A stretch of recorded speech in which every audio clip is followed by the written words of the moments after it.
भगवान को अर्घ देते हैं, जल चढ़ाते हैं, तो वो जल पृथ्वी पर जब गिरता है तो उसके छींटे हमारे शरीर पर लगते हैं। क्या वो ठीक है?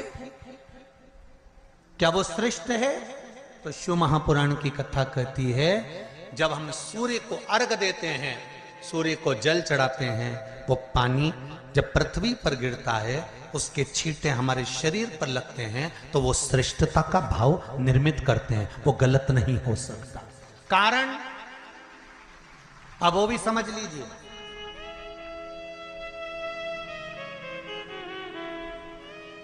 अब सूर्य नारायण भगवान को आप जल चढ़ा रहे हो तो छींटे नहीं लगे, उसके लिए क्या स्टूल पे चढ़ के चढ़ाओगे कि कुर्सी पे चढ़ के चढ़ाओगे? अरे बोलो तो सही।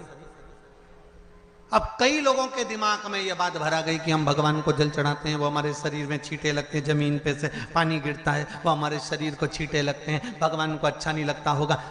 कौन ने कहा? पहले तो उसको पकड़ के ला।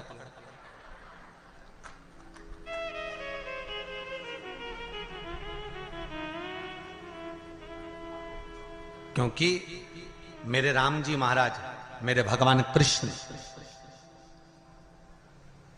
बड़े बड़े संत, साधु, सन्यासी, तपस्वी, साधक, उपासक जितने भी हुए, जिन्होंने सूर्य की आराधना करी, इन्होंने टेबल पे चढ़कर या कुर्सी पे चढ़कर जल नहीं चढ़ाया। इन्होंने पृथ्वी पर खड़े होकर ही, क्योंकि पृथ्वी तत्व के देव हैं शिव।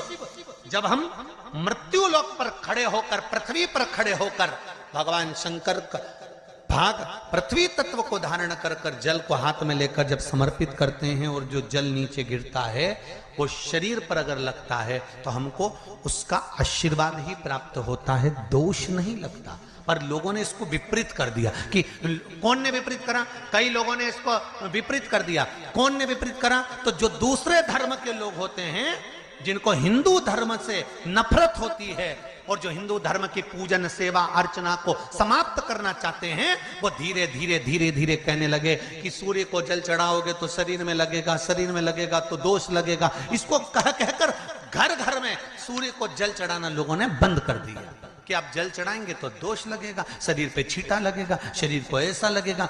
ये दोष नहीं है।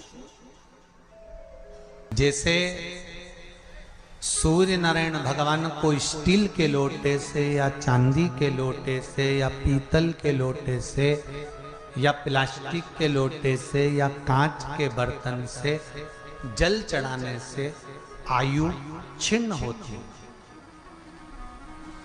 क्या समाप्त होती है? आयु। और सूर्य नारायण भगवान को अगर तांबे के लोटे से जल दिया जाता है तो आयु की वृद्धि होती है, और दिन भर में अगर कोई काम अटकने वाला है तो वो काम का रास्ता खुल जाता है और शरीर की बीमारी समाप्त हो जाती है। शरीर की बीमारी समाप्त हो जाती है। अंतिम क्षण तक, जब मौत तुम्हारे दरवाजे पर आए, तुम्हारी उम्र जब पूरी हो, तब तक भी तुम बीमार नहीं पड़ो। उसके लिए एक काम चालू कर दो कि नए साल से हमें तांबे के लोटे में पानी भरना है, सिर से 8 इंच ऊपर रखना है, सूर्य को अर्घ देना है, और जो पानी नीचे गिरेगा उस पानी में से सूर्य का दर्शन करना है। वो पानी जब हमारे शरीर के इस हृदय रेखा के सम्मुख से, इस कपाल रेखा के बीच में से, मध्य से उस पानी की धार जब सूर्य की किरण देगा तो हमारे शरीर में कोई बड़ी बीमारी, ना कैंसर, ना लीवर, ना किडनी, कोई अटैक पटैक आ ही नहीं सकती। मेरा बच्चों से भी निवेदन है कि आप अपने पापा से कहो, आप अपनी मम्मी से कहो, और बड़ों से निवेदन है वो अपने बच्चों से कहो।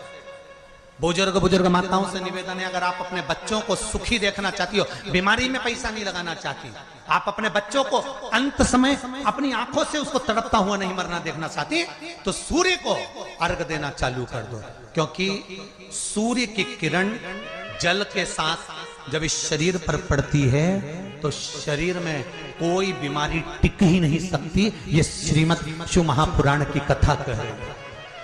ये ज्योतिष शास्त्र कहता है, रंग शास्त्र कहता है हमारे जितने ज्योतिष शास्त्र हैं, रंग शास्त्र हैं, नग बताते हैं, मोती बताते हैं, नीलम बताते हैं, पन्ना बताते हैं, ये सब क्या पहनाते हैं? रंग का क्यों पहनाते हैं? क्योंकि रंग का इफेक्ट इस शरीर पर पड़ता है। कपड़े कौन से कलर के पहन रहा है उसका इफेक्ट इस शरीर पर पड़ता है। उसी तरह 8 इंच ऊपर मस्तिष्क से तुम्हारा हाथ होना चाहिए, तांबे के कलश में जल होना चाहिए और सूर्य को देखकर उस जल की धार में सूर्य को जल दीजिए। जिंदगी में बीमारी तुमको नहीं घेर सकती, और बीमार हो भी गए हो तो 15-20 दिन करके देखने में कुछ नहीं जाता। बाद में मत करना, सियोर वाला हमारा झूठ बोल रहा होगा, उसमें क्या दिक्कत? क्यों कह रहे हैं, क्यों बोल रहे हैं इतने? उसका एक कारण है, आज के समय में लोग 80 साल और 90 साल के होकर नहीं जा रहे भाई। आज के समय में लोग अटैक आता है, बीमारी आती है, कैंसर हो गया, शुगर हो गई, बीपी हो गया, 60, 70, 75, 55, 40 में लोगों के प्राण छूट जा रहे हैं। अगर ये पूरी पृथ्वी युवानों से जवानों से अगर विहीन हो जाएगी तो किस काम की होगी? तुम्हारा कमाया गया धन किस काम का होगा? कौन कौन ले रहा है नियम? आज से 2 तारीख से नियम बना लो कि नूतन वर्ष से 1 तांबे का लोटा जल सूर्य नारायण को अर्घ देना है हमको प्रतिदिन। घर का चाहे छोटा हो चाहे बड़ा हो, जिस बच्चे को रोज बुखार आता हो, निमोनिया हो रहा हो, जिसका लीवर किडनी डैमेज हो गया हो, वो नियम बना लो 15 दिन के अंदर 20 दिन के अंदर डायलिसिस में अंतर आ जाएगा तुम्हारे। तुम कर तो देखो, इस प्रभाव करे। बनाओ नियम।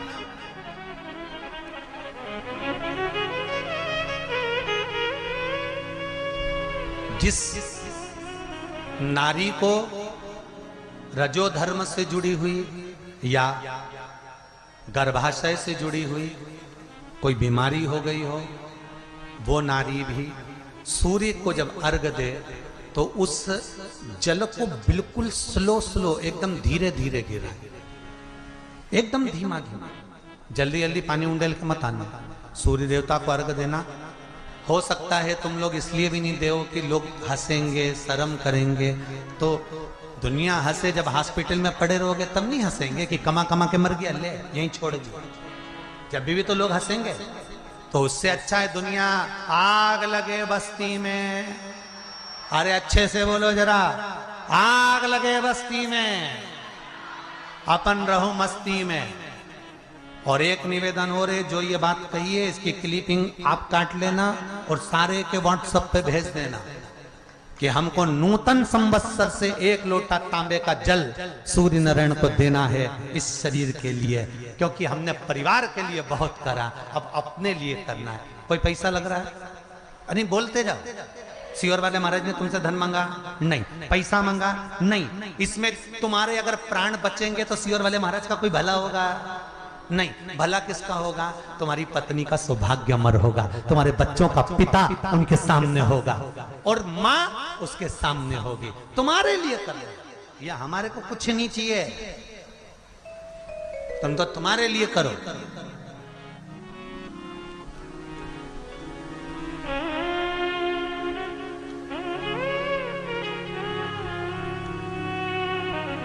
कर रहे हैं।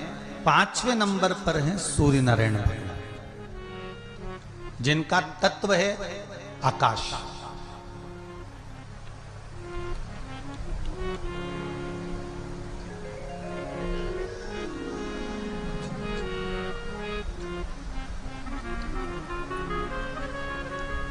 प्रतिदिन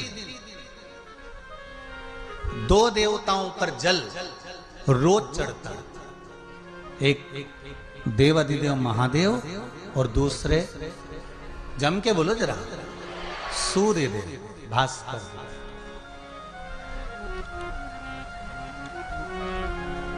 अब एक बात सामने आ जाती है कि गुरुजी इन पंचायत में ब्रह्मा जी का नाम क्यों नहीं? ऐसा क्या कारण कर दिया था ब्रह्मा?